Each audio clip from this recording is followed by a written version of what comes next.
sihirin boka da kyautar aljanu.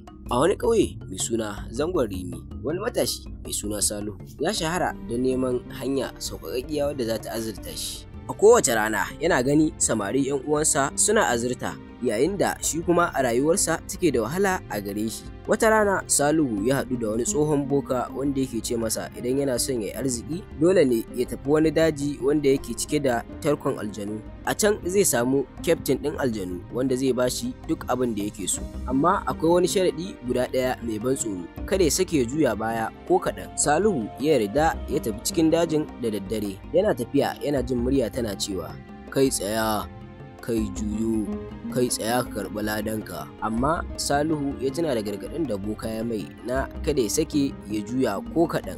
Salihu ya ci gaba da tafiya abinsa. Amma abin mamaki, Salihu ya fara jin muryar matan ƙauyensu suna kiransa da murya mai taushi.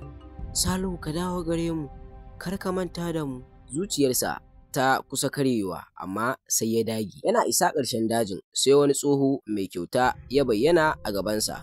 Tsohon nan dai ya miƙa wa Salihu wata 'yar ƙaramar kwalba mai cike da ruwan sihiri, ya ce mai, "Ka yi amfani da wannan wajen neman arziki, amma ka kiyaye kada ka taɓa zubarwa." Salihu dai ya koma gida cike da farin ciki. Da zarar Salihu ya buɗe wannan kwalba sai zinariya ta fara fita daga cikin wannan kwalba. Suna cikin farin ciki, wata rana matar Salihu dai sai ta zubar da wannan ruwan. Nan take dai duk wani arziki ya ɓace, Salihu kuma ya koma talaka na har abada.